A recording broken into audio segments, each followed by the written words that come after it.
Apocalipse, agora nós vamos estudar uma próxima parte que vai do capítulo 4 até o capítulo 8. Apocalipse, capítulo 4, nós vamos estudar daí até o capítulo 8, versículo 1. Nós estudamos na semana passada as 7 cartas às 7 igrejas. Né? Nós vimos que o Apocalipse é dividido em quadros, em 7 quadros, que vão se revelando aos poucos. Cada quadro revela um pouco mais sobre os últimos dias. Né? Fizemos a primeira aula uma introdução, falando dos símbolos do Apocalipse, de como é mostrado esses quadros. Semana passada nós vimos um quadro, que é as cartas às 7 igrejas. Agora nós vamos ver o próximo quadro, que são os 7 selos. Lembrando aos irmãos que ainda se trata desses últimos dias, e aqui nós teremos mais coisas sendo reveladas. Tá bom? Os capítulos 4 e 5, que é onde nós vamos começar, falam de uma visão introdutória. É Cristo sendo investido de autoridade. O próprio Cristo, visto em poder e glória, sendo investido de toda a autoridade. As cartas às 7 igrejas tiveram a finalidade de preparar os discípulos para as provações. Os membros da igreja foram advertidos contra a impureza, como nós estudamos na semana passada, e foram exortados a trabalhar e a amar com mais fervor, né? Foram fortalecidos. Agora nós passamos à abertura dos selos, que é uma linguagem já conhecida quando nós falamos de Apocalipse, né? Essa abertura dos 7 selos já é até um tanto comum ou famosa entre aqueles que estudam a Bíblia. Essa visão que nós temos é uma visão preparatória para essa abertura dos 7 selos. Essa visão mostra que o livro está nas mãos do próprio Cristo. Ele tem toda a autoridade no céu e na terra, e ele tem toda a autoridade para dirigir todos os acontecimentos da história. Cristo não é o rei dos crentes. Cristo não é o rei dos cristãos apenas. Cristo não é o rei dos judeus apenas. Cristo, conforme nós vemos em Apocalipse, tem toda a autoridade no céu, na terra e em todas as nações da terra. Ele é quem governa cada acontecimento. O capítulo 4 mostra o esplendor do trono de Deus, que acontecerá diante desse trono. A primeira coisa que nós vemos aqui é a glória desse trono. Acompanhe, por gentileza, irmãos, os primeiros versos aí do capítulo 4. Depois dessas coisas, olhei e eis não somente uma porta aberta no céu, como também a primeira voz que ouvi, como de trombeta, ao falar comigo, dizendo: sobe para aqui e te mostrarei o que deve acontecer depois dessas coisas. Imediatamente eu me achei em espírito, e eis armado no céu um trono, e no trono alguém sentado. E esse que se achava assentado é semelhante no aspecto à pedra de jaspe e de sardônio, e ao redor do trono há um arco-íris, semelhante no aspecto à esmeralda. Ao redor do trono há também 24 tronos, e assentados neles 24 anciãos vestidos de branco, em cujas cabeças estão coroas de ouro. Do trono saem relâmpagos, vozes e trovões, e diante do trono ardem 7 tochas de fogo, que são os 7 Espíritos de Deus. Há diante do trono um como que mar de vidro, semelhante ao cristal, e também no meio do trono e à volta do trono 4 seres viventes cheios de olhos por diante e por detrás. O primeiro ser vivente é semelhante a leão, o segundo semelhante a novilho, o terceiro tem o rosto como de homem, e o quarto ser vivente é semelhante à águia, quando está voando. E os 4 seres viventes, tendo cada um deles respectivamente 6 asas, estão cheios de olhos ao redor e por dentro, não tem descanso nem de dia nem de noite, proclamando: Santo, Santo, Santo é o Senhor Deus, o Todo-Poderoso, aquele que era, que é e que há de vir. quando esses seres viventes derem glória, honra e ações de graças ao que se encontra sentado no trono, ao que vive pelos séculos dos séculos, os 24 anciãos prostrar-se-ão diante daquele que se encontra sentado no trono.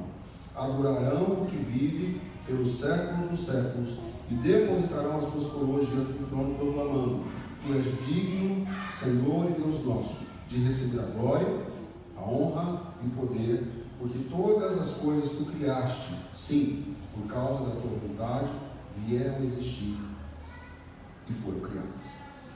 Essa é a visão do trono. Essa é a visão que João tem do trono, dessa majestade. Isso é o palco, é aqui que vai acontecer os próximos acontecimentos, né? Nessa imagem que nós temos do trono, há alguns elementos que relembram aos irmãos, são simbólicos. Por exemplo, a imagem descrita daquele que se assenta no trono é semelhante ao brilho de jaspe e sardônio. Isso nos diz da glória do próprio Deus sentado no trono. Não é uma imagem, não é um formato, mas a imagem, a semelhança, parece com o brilho de pedras. Ou seja, o que João está vendo aqui é alguém como uma imagem de um homem sentado no trono com um brilho muito forte. A luz de Deus, a glória de Deus é registrada aqui como semelhante ao brilho de jaspe e sardônio. Não devemos fazer com que a nossa mente imagine alguém cheio de pedrinhas, né? Será que as pedras assim tem?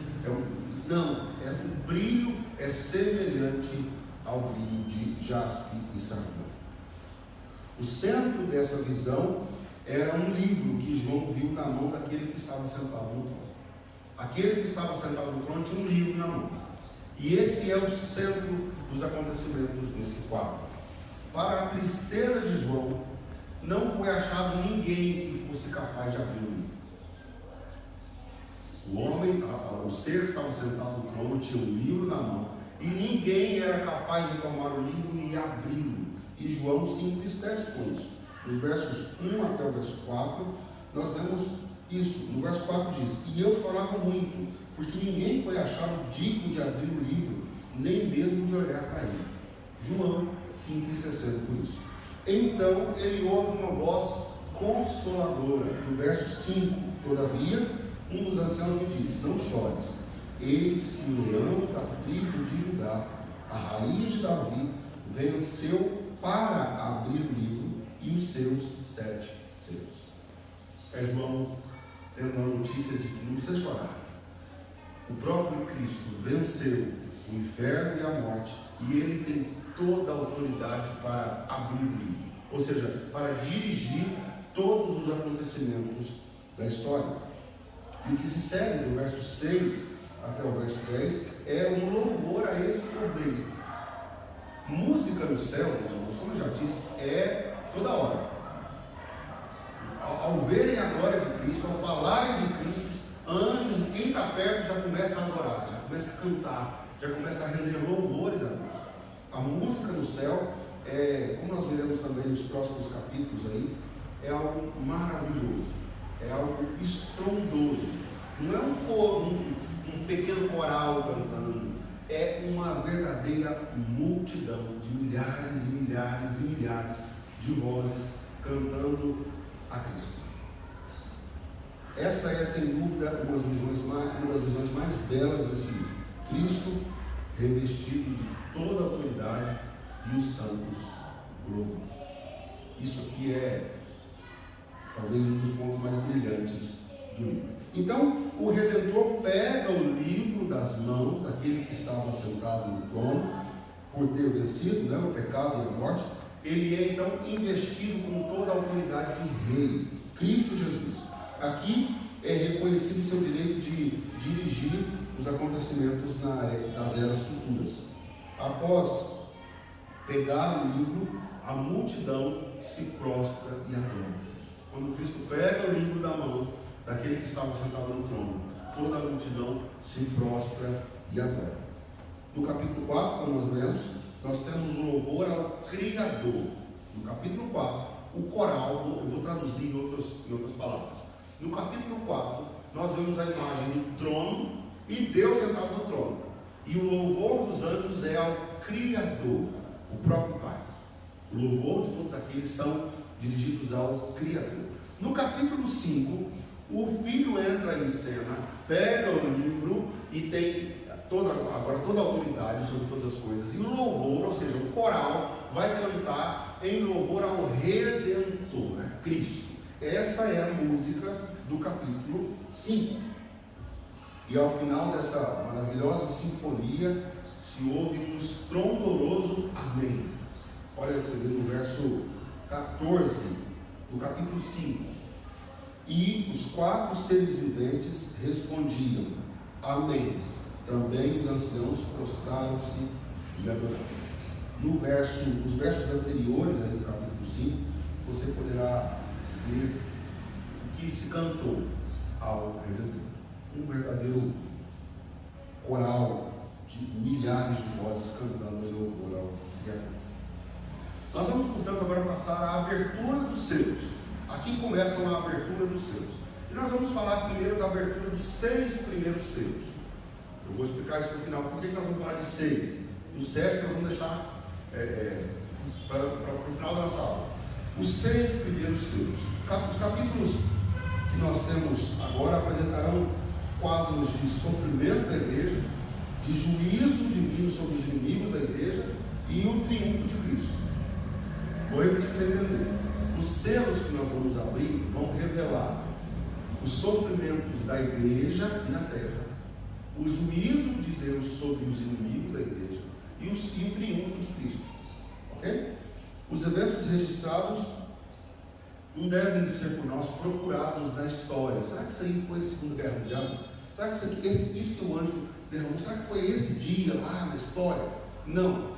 Isso não se refere a um evento específico da história, mas fala de um período da ascensão de Cristo até a sua volta.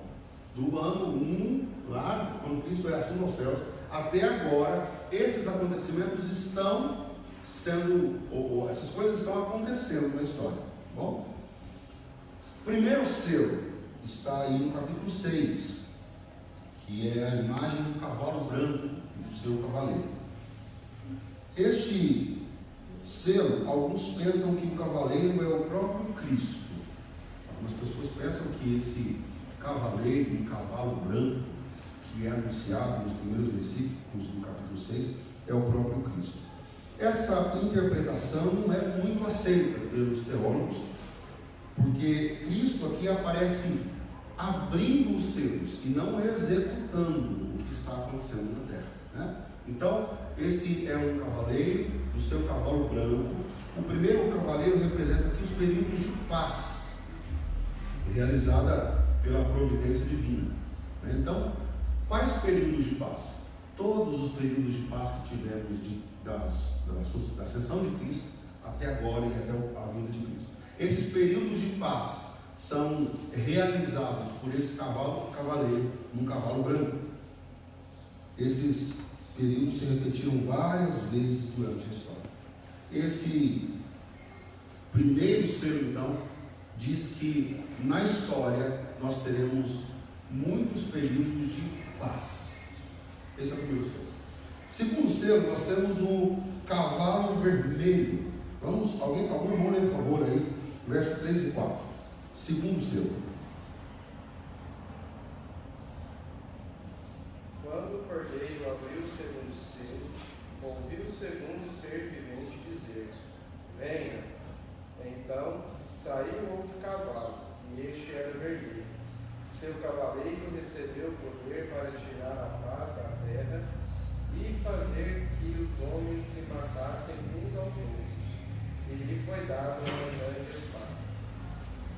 A paz nunca é, ou nunca tem sido, pelo menos, permanente. Nós temos períodos de paz na história, mas também temos períodos de guerra. Não somente as grandes guerras que nós já tivemos, mas homens matando uns aos outros é uma coisa frequente no planeta. Em todo o país, em toda a cidade, a gente vê histórias de barbaridades acontecendo. Pessoas fazendo mal contra o próprio pai, contra a própria mãe, ou às vezes chacinas, mortes de muitas pessoas de uma vez só. Nós temos, por exemplo, bomba atômica, as guerras mundiais. Esses períodos de guerra em que homens matam uns aos outros são anunciados por esse cavaleiro, o cavalo vermelho. Ou seja, nesse período da história que nós estamos tratando, a subida de Cristo até a volta dele, haverá tempos de paz, mas também haverá tempos de guerra, homens se matando um ao outro. Essa é a visão do segundo selo. Vamos ao terceiro selo. Outro irmão pode ler, por favor, versos 5 e 6. E havendo aberto o terceiro selo, ouvi dizer o terceiro animal: vem e vê, e olhei, e eis um cavalo preto, e que sobre ele estava sentado de uma balança em sua mão. E ouvi uma voz no meio de 4 animais que dizia: uma medida de trigo por um dinheiro, e 3 medidas de cevada por um dinheiro, e não danifique o azeite e o vinho. Amém. A guerra é seguida de fome. O que esse próximo cavaleiro está anunciando nesse período haverá também fome sobre a terra. O que ele nos traz aí nessas medidas, na balança, é um indício de escassez, ou, em outras palavras, racionamento de comida. Vai medir tanto, vai custar o dobro. Esse racionamento de comida é um indício de fome sobre a terra. De novo, dentro de todo esse período que estamos estudando, haverá tempos de paz, haverá tempos de fome e haverá tempos de guerra. É isso que o cavalo, ou o cavaleiro, o seu cavalo preto, está nos mostrando. No entanto, a fome aqui ainda não é tão severa. A fome registrada nesse quarto selo ainda não é tão severa. Por quê? No final do verso 6, nós vemos o seguinte: não danifiques o azeite e o vinho. Então ainda sobrou uma coisa. Os olivais e os vinhedos não são destruídos. Então é fome, mas ainda não é uma fome severa. Bom, vamos ao quarto selo. Outro irmão pode ler os versos 7 e 8, por favor. Isso mesmo, quarto selo. Quando o cordeiro abriu o quarto selo, ouvi a voz do quarto selo vivente dizendo: vem. E olhei, e eis um cavalo amarelo e seu cavaleiro, sendo este chamado Morte. E o inferno o estava seguindo. Foi-lhes dada autoridade sobre a 4ª parte da terra para matar a espada pela fome, com a mortandade e por meio das feras da terra. Aqui, nessa abertura do quarto selo, as condições são mais duras. Aqui a situação fica mais feia. A cor do cavalo aqui é amarelo e assim, essa palavra amarelo, essa cor do cavalo amarelo, pode ser traduzida como pálido, que é a cor dos cadáveres. Esse cavalo, esse anúncio do quarto selo, traz a ideia de morte, de pessoas mortas, pálidas, por isso o cavalo amarelo. O nome do cavalo é Morte e o seu companheiro é o Hades, o inferno.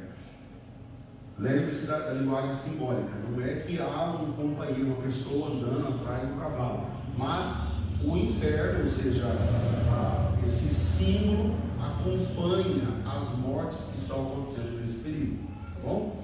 Esses seres simbólicos aparecem para executar o juízo de Deus.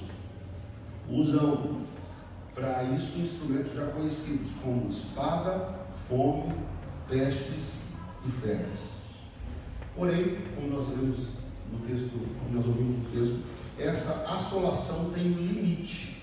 Foi dado o poder para esses seres matar uma 4ª parte da terra. Há um limite. Não é para matar todos os homens. Há um limite. Como nós vemos em outros lugares um limite de tempo para o sofrimento da igreja, nós também temos um limite geográfico ou quantitativo no sofrimento da igreja. Quinto selo, versos 9, 10, 11. Outro irmão pode ler, por favor.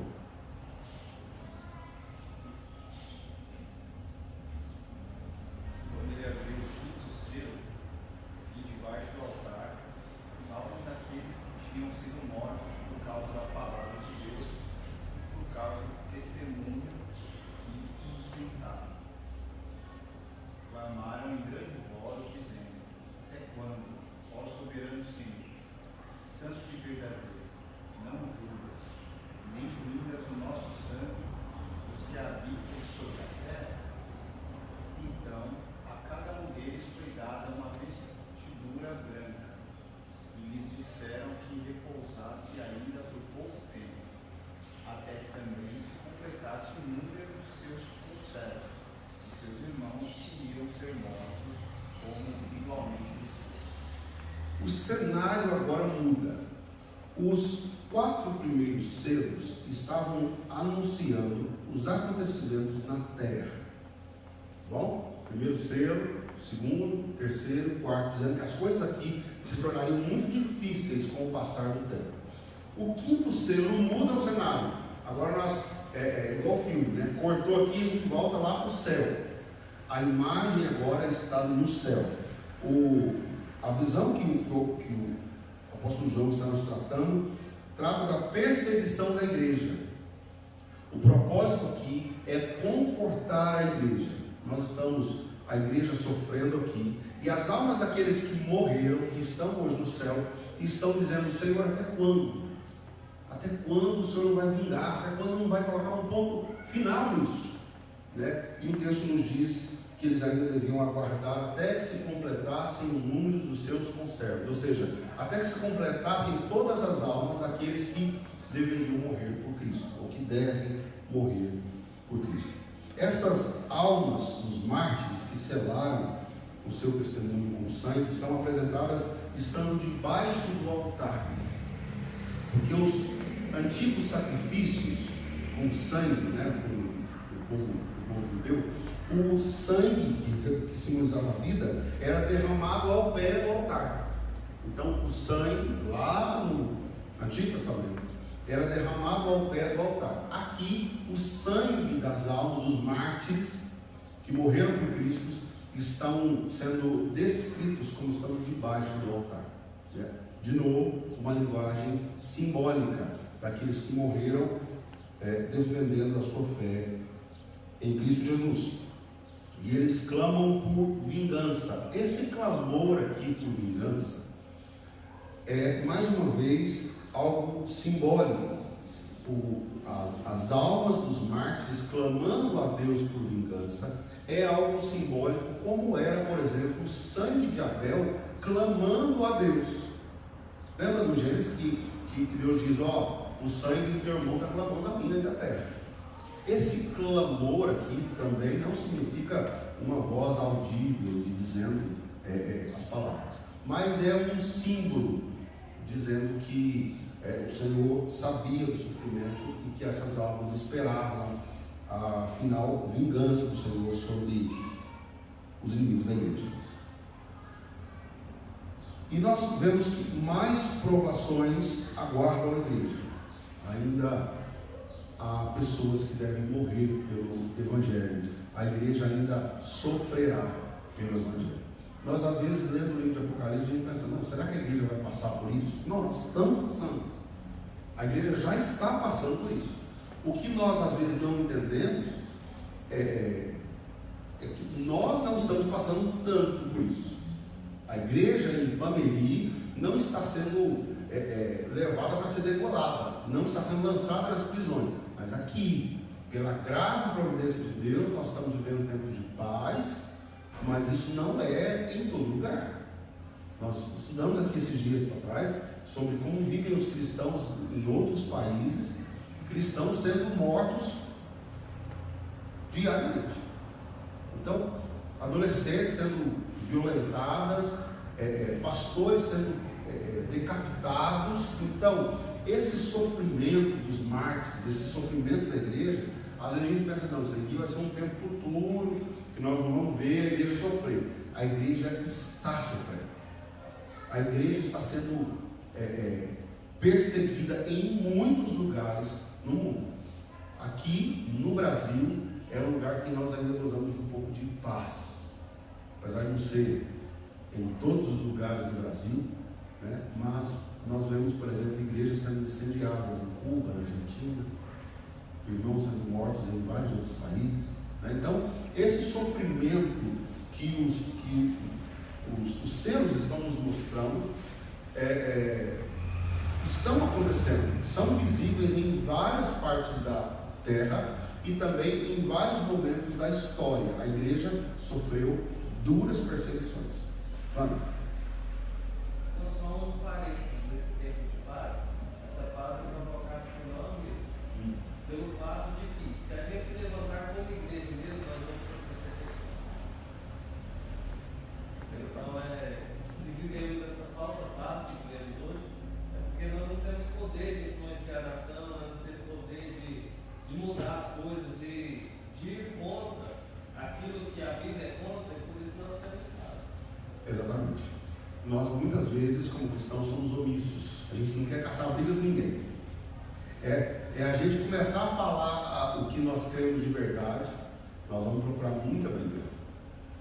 Pega Romanos e prega Romanos aos 4 ventos. Você vai ser preso. Vai ser preso. O que o texto nos diz, o que a Bíblia nos diz, se alguém te perguntar, se outra pessoa chegar assim, você acredita nisso? Você crê que Deus vai punir assim os pecadores? Sim, eu creio.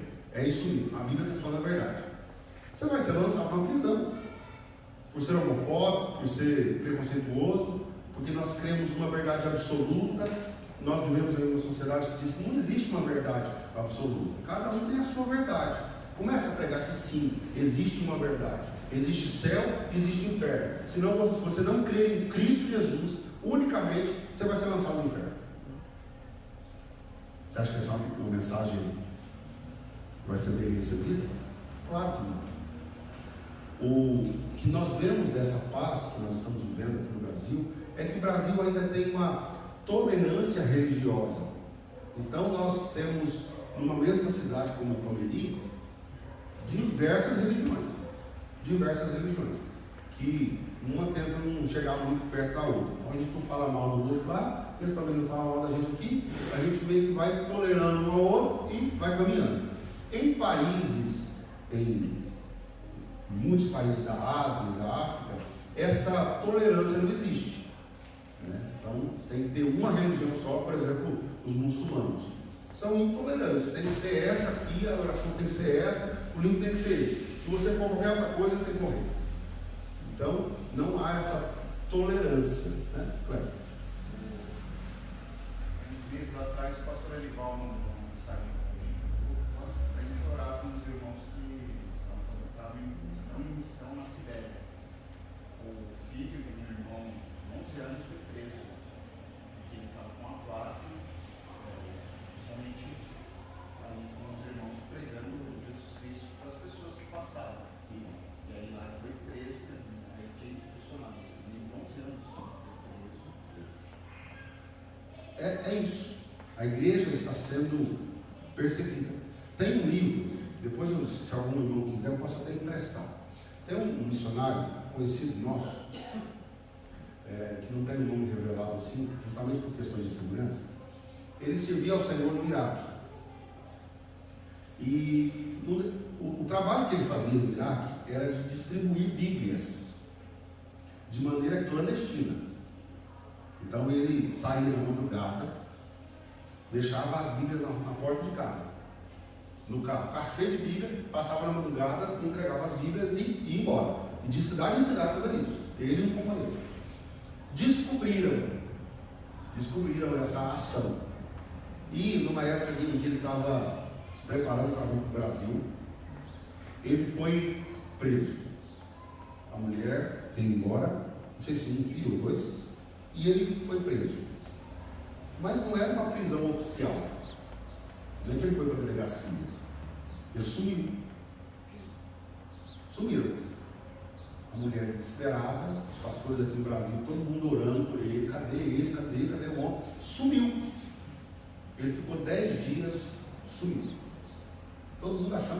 pensando no pior já. A igreja aqui orando, todo mundo orando, e sumiu. O irmão sumiu. De repente, um dia ele aparece no aeroporto. Colocaram ele no aeroporto e mandaram ele embora. Veio do Brasil. Veio do Brasil, fez um tratamento, se recuperou. Onde ele está hoje, no meio? Lá no Iraque. Ele esteve aqui no Ibaí, conversamos com ele. Eu falei, e aí? Eu estou me preparando a voltar. Você vai voltar para lá? Eu vou. Eu preciso voltar, eu preciso trabalhar, eu preciso falar de Cristo. Mas você não foi preso, apanhou, sofreu tortura? Sim, sofri, mas eu preciso voltar. A igreja está lá, eu preciso voltar. Pegou a mulher, o menino e voltou para ele. Na época do conflito, nós tivemos experiência linda com missionários, momento missionário. Foi assim de choro, quando eles teve um que conseguiu colocar todo mundo para chorar, né? E muita gente participava quando ele contava como que ele fazia o trabalho lá. E lá ainda está lá. Sim. Ele resgata crianças daqueles contêineres. Sim.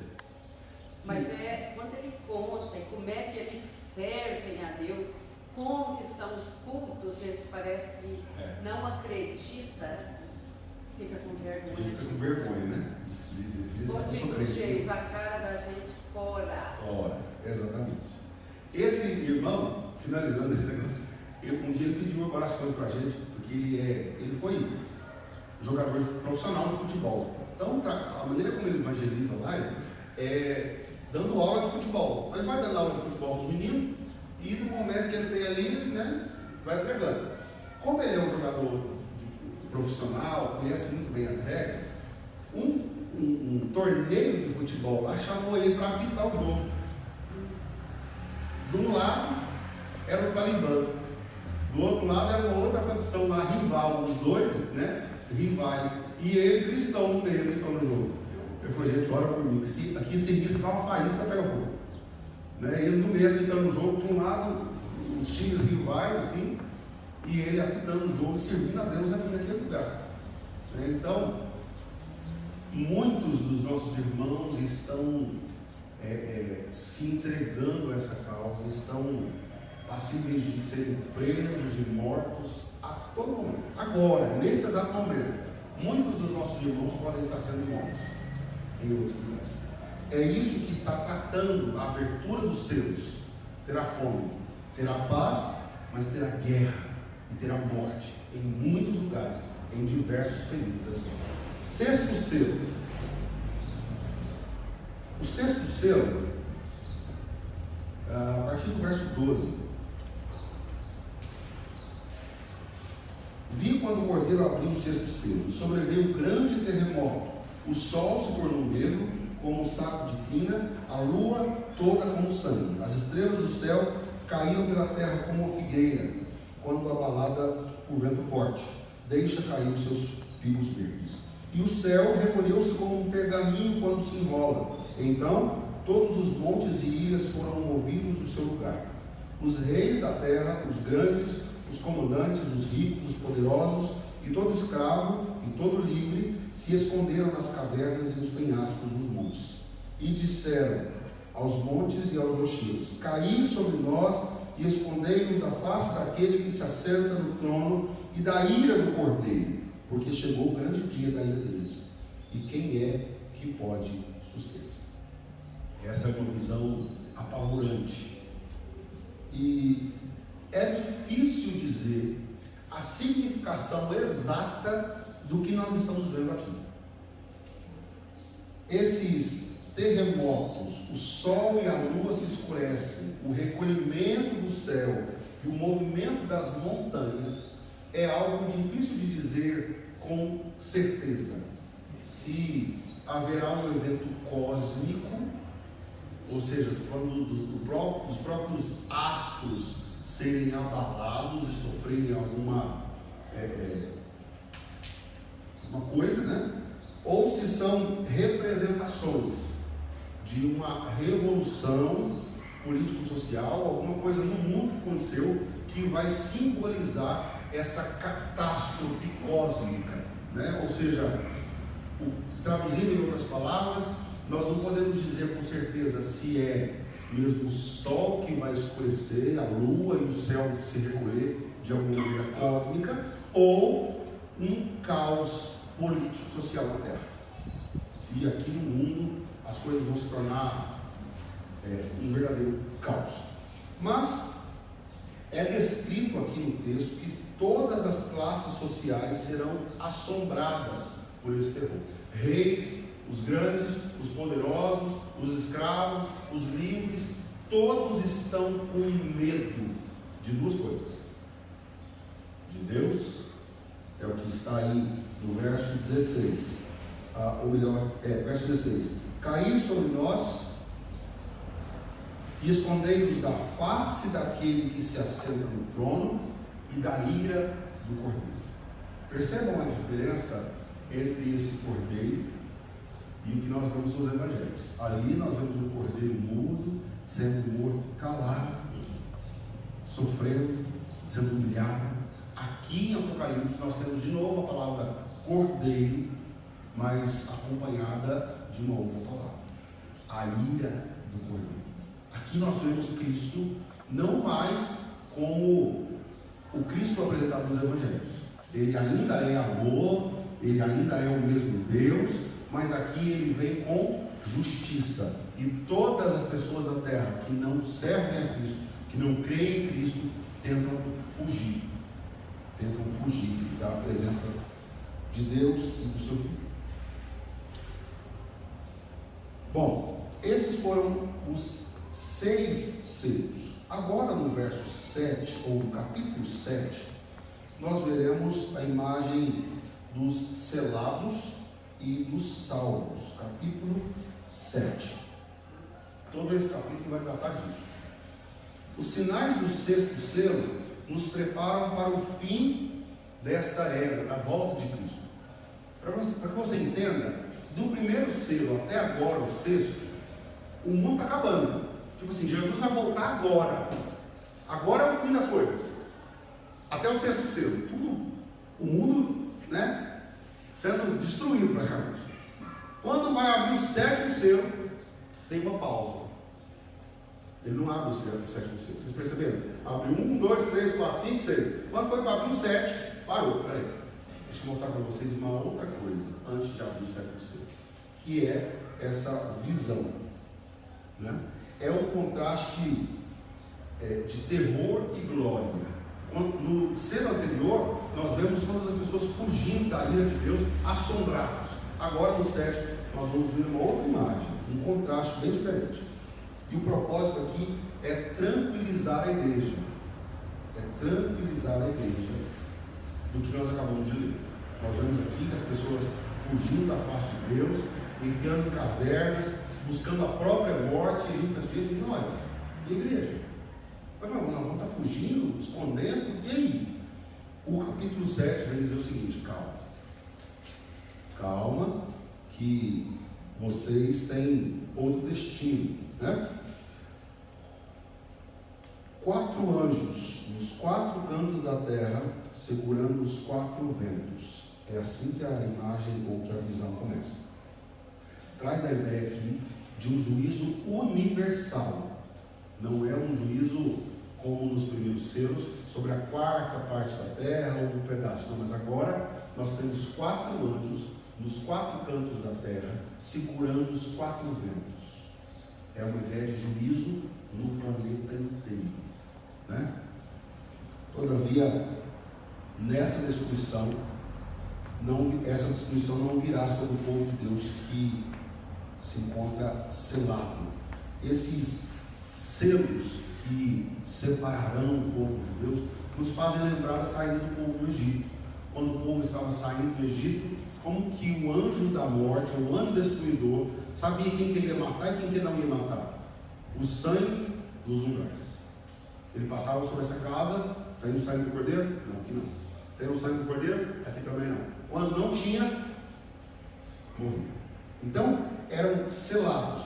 Em Efésios capítulo 1, vou pedir para uma irmã Laura abrir, Efésios 1, verso 13 e 14, olha o que diz lá sobre nós, eleitos de Deus, cristãos, fiéis a Cristo Jesus. Ó, Efésios 1, 13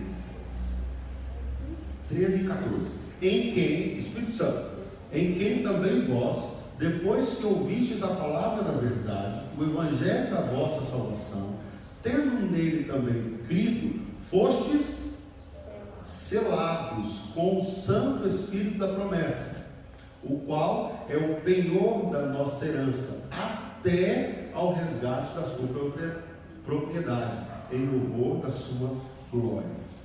Nós somos selados com o Espírito Santo. Você é propriedade exclusiva de Deus, selado pelo próprio Deus. Portanto, esses cristãos, essas pessoas que nós vemos aqui, que são selados, são aqueles que creem no Filho de Deus. Os números aqui, nesse capítulo, são também simbólicos. Nós vemos 12.000 pessoas de cada tribo. Nós vemos 12.000 pessoas e juntas, né? Temos um número aí de 144.000 selados. De novo, é uma linguagem simbólica que mostra todos os que são selados pelo Espírito Santo. Não apenas 144.000, mas é uma linguagem de totalidade. Como é, por exemplo, o número 7. Quando fala os 7 Espíritos, as 7 igrejas, as 7 cartas, é uma linguagem que está dizendo o seguinte: é para todos, é a completude, é um número que simboliza a completude. 144.000 também é um número simbólico que mostra a totalidade daqueles que foram salvos por Cristo. O trecho seguinte, do verso 9 até o verso 17, é escrito como se a tribulação já estivesse passado. Vou repetir. O verso 9 até o verso 17, ele é escrito como se a tribulação já estivesse passado. Ou seja, começa assim o trecho: depois destas coisas, vi, e eis grande multidão que ninguém podia enumerar, de todas as nações, tribos, povos e línguas, em pé diante do trono e diante do Cordeiro, vestidos de vestiduras brancas, com palmas nas mãos, e clamavam em grande voz, dizendo: ao nosso Deus, que se assenta no trono, e ao Cordeiro pertence a salvação. Esse restante do capítulo é um dos mais lindos do livro de Apocalipse. Aqui nós vemos a visão dos santos, dos eleitos de Cristo, diante do trono, cantando. Você vai estar lá? Vai? Amém? Você vai estar cantando lá também? Diante do trono de Deus, com essa nesse coro. Imagina que nós vamos ter eu imagino que nós vamos ter um corpo, fica uma voz muito afinadinha, para cantar nesse coral, todo mundo cantando afinadinho assim diante do Cordeiro. Essa é uma imagem que mostra eu e você lá diante do Cordeiro, cantando que só ao Senhor Deus pertence a salvação. O ancião pergunta a João quem eram aqueles. Quem são esses de branco? João não sabia responder. Isso está descrito nos versos 14 a 17. Acompanhe comigo. Respondi-lhe: meu Senhor, tu sabes. Ele então me disse: são estes os que vêm da grande tribulação, lavaram suas vestiduras e as alvejaram no sangue do Cordeiro, razão por que se acham diante do trono de Deus, e o servem de dia e de noite no seu santuário. E aquele que se assenta no trono estenderá sobre eles o seu tabernáculo. Jamais terão fome, nunca mais terão sede, não cairá sobre eles o sol, nem ardor algum, pois o Cordeiro que se assenta no meio do trono os apacentará, os guiará para as fontes das águas da vida, e Deus lhe enxugará dos olhos toda lágrima. Isso aqui é como se fosse o grande ponto final da história. Eles estavam lá, não terão fome, não terão sede, e Deus lhe enxugará dos olhos toda lágrima. Fim do quadro. Mas você me pergunta: e o sétimo selo? Não vai abrir? É quando a gente chega no capítulo 8, e nós vemos o seguinte: quando o Cordeiro abriu o sétimo selo, houve silêncio no céu cerca de meia hora. Só. Quando o Cordeiro abriu o sétimo selo, houve um silêncio no céu. Vocês estão se lembrando, né? Do céu, aquela multidão de gente cantando, de anjos cantando a todo instante, de fazer um estrondo musical. Quando o Cordeiro abre o 7º selo, ninguém fala nada. O 6º selo nos fez pensar que nós já veríamos Cristo vindo em glória. Estava tudo acabando e a gente pensou, Jesus vem agora. Esse movimento dramático é interrompido e a abertura do 7º selo é acompanhada de um silêncio. E por quê? Por que ninguém fala nada? Por que nós não sabemos o que acontece no 7º selo? O conteúdo deste selo não é para ser revelado imediatamente. Sabe por que não tem? Porque não tem o que acontece no 7º selo? Porque simplesmente Cristo não quer que eu e você saibamos o que vai acontecer no 7º selo. Houve silêncio de meia hora. Esse, de novo, silêncio de meia hora. Simbólico. Houve um período de silêncio. O que vai acontecer no 7º selo? Você vai saber depois. Não há. Depois, no verso 2, já começa outra coisa. Já começa outro quadro. Os 7 selos, os 7 selos, acabaram ali. Capítulo 8, verso 1. O Cordeiro abre o 7º selo, faz o silêncio no céu e pronto. Acaba. O que vem agora, que nós vamos começar no domingo que vem, ou na próxima aula, é um outro quadro, contando de novo os últimos dias, como Cristo vai vir, mas agora vai revelar um pouco mais. A cortina vai abrir mais. Mas nesse quadro dos 7 selos, a gente tem os primeiros 4 selos falando da destruição na terra. Nós temos selos falando sobre que a igreja terá paz e será selada. E nós temos uma visão da igreja no céu. E agora nós temos o 7º selo, que é o silêncio. Essa é a visão do apóstolo João desse quadro que mostra os 7 selos. Nós veremos na próxima aula, então, o escritor pintar um quadro mais vivo. Nós podemos ver um pouco mais do que acontecerá na história. Eu não sei se eu tenho conseguido mostrar isso para os irmãos. Essa é uma maneira de nós entendermos claramente o livro de Apocalipse. Não é do começo ao fim, porque parece que a gente está subindo e descendo. Como Jesus agora enxugou as lágrimas, agora começa a sofrer de novo. Aí agora melhora Jesus, agora começa a sofrer de novo. O que nós devemos entender é que são quadros. Tudo que nós estudamos aqui começa e termina. A carta às igrejas, nós vemos uma breve amostra do que vai acontecer. Agora, os 7 selos, a gente vê mais, fome, guerra, os cavalos, a igreja no céu, Cristo volta e glória a Deus. Agora nós vamos começar de novo na próxima aula, falando de um outro quadro, mostrando ainda a mesma história, no mesmo período, da ascensão de Cristo à volta de Cristo, só que agora com mais detalhes, com mais coisas, até chegarmos no último quadro, onde nós veremos realmente todos os detalhes desse quadro. Sim. Só um comentário sobre o silêncio. Sim. Zacarias 2,13. Aquietai-vos todos vós perante o Senhor, porquanto ele se levantou de sua santa habitação. Há vários versículos na Bíblia que quando Deus se levanta, há aquela calmaria do céu, precedendo a tempestade que é de vir. Então pode ser que o silêncio ali é porque Deus se levantou para trazer o julgamento depois das trombetas que virão. Exatamente. Essa reverência a quando Deus se levanta para falar é uma boa explicação para esse silêncio do céu. Nós às vezes precisamos meditar um pouco mais nisso, porque às vezes a gente fala demais diante de Deus. Às vezes a gente acha que a gente, diante de Deus, a gente pode ficar tagarelando. Nós temos que ter toda a reverência para nos chegarmos diante de Deus, que nós temos ousadia em Cristo, mas Deus não é o nosso colega, Deus não é o nosso brother. Quando Deus se levanta do trono, a terra estremece, só que Ele levantou, Ele nem falou nada ainda. Então, às vezes nós vemos músicas aí falando que nós vamos olhar Deus face a face, que nós vamos declarar para Deus uma coisa, que nós vamos colocar Deus contra a parede. Olha para Apocalipse e olha para outros textos da Bíblia e diz o seguinte: Deus está no templo. Deus se levantou. Cale-se diante dele toda a terra. A relação de Deus com as suas criaturas, meus irmãos, não é um ser que nós podemos dizer, ele fala e a gente debate. Não, Deus falou, mas eu não acho que é certo. Deus falou, mas quando chegar no céu, eu vou perguntar para ele. Não tem essa relação. Deus está no trono. Quando ele levanta, todo mundo, ó.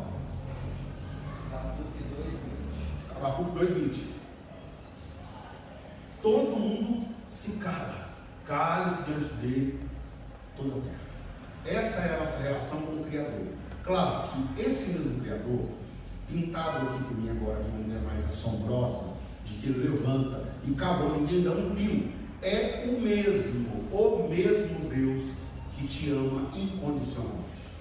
É o mesmo Deus que planejou a salvação, a morte de Cristo, a nossa redenção em Cristo. É o Deus que não abandona você e que te ama. Mas não se esqueça que Ele ainda é Deus e nós somos homens. Quando Ele levanta do trono, você não vai poder ficar em pé e perguntar nada, não. Todo mundo de joelho e caladinho. Esse é o poder soberano do nosso Deus. Bom, um Deus que nos ama, prometeu o seu Filho, que nos salvou e nos prometeu uma morada junto com Ele.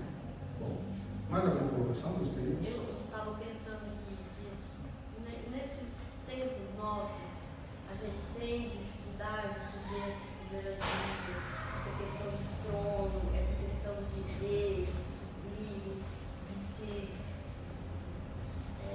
prostrar diante. Porque nessa época de João, por exemplo, isso era bem comum, né? Época dos reis, época dos reis. Hoje parece que a gente tem que fazer um esforço grande para ver essa ideia de trono. Talvez aquele filme que eu vi, alguma coisa assim.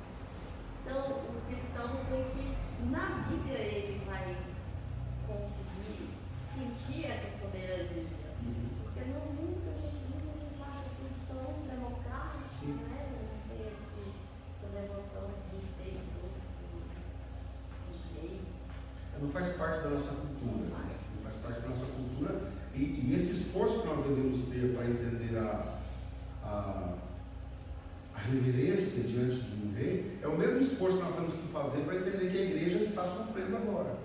Nós não estamos sofrendo, mas tem outras culturas aí sofrendo muito, né? Então é um esforço que também nós devemos fazer pela reverência ao rei. Quando nós lemos, por exemplo, Esther, ela não podia chegar, se eu chegar na presença do... Gente, é esposa. Se eu chegar na presença dele sem eu ser chamada, eu morro. Percebe? A relação de súdito e rei era chegar e se o rei olhasse e apontasse o certo, não pode vir. Nós estamos falando isso para a mulher dele, né? Então, a relação de reverência diante de um rei não é qualquer coisa, não é um colega. É isso que nós vemos o Evangelho, o apóstolo João tratar sobre a reverência diante do Pai. Um juiz temendo não pode chegar de alguém. Exatamente. O juiz aqui, quando ele chega, todo mundo levanta, né? Todo mundo de pé, o juiz chegou, você levanta, não é? O de vez em quando vai ser júri lá, né? Então, na verdade, a gente tende a tratar com desrespeito as coisas de Deus e na sociedade se exige muito mais respeito. Por exemplo, nós temos um capitão aqui. Você chega lá no quartel lá de camisa cavada, bermuda e chinelo? Não pode. Porque eu jogava bola, para entrar lá para jogar bola, você tinha que entrar de calça, botar uma armadilha, senão você não entrava. Percebe? Por quê? Não, tem que ter uma reverência para entrar aqui. Se a gente fala que tem que ter reverência para vir com a roupa, o irmão fala, mas o pastor é chato demais, tem que ter. Nós tratamos as coisas de Deus de qualquer jeito, às vezes. Graças a Deus, isso não é um problema da nossa igreja, né? Nós não temos problemas com isso. Mas em muitas igrejas isso é um problema grave. De pessoas que não têm reverência com as vestes da igreja.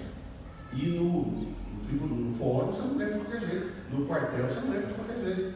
Com o juiz você não fala de qualquer jeito. Se você não falar a terminologia exata, vossa excelência, você pode ser preso de lá, né?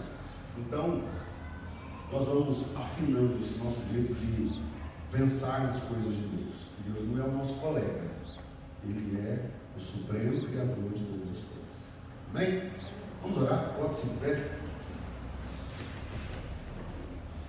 Senhor, graças te damos por essa manhã, pela tua palavra, pelo estudo que nós tivemos.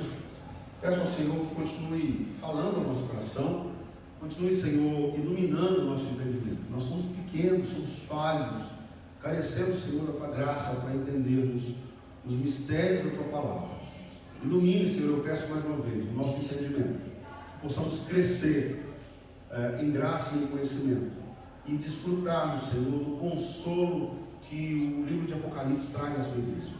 Que nós possamos ler essas palavras de Apocalipse e sermos confortados na certeza de que o Senhor é rei sobre toda a terra, que prometeu que um dia virá buscar a igreja, e nos alegra saber que um dia estaremos com o Senhor na glória.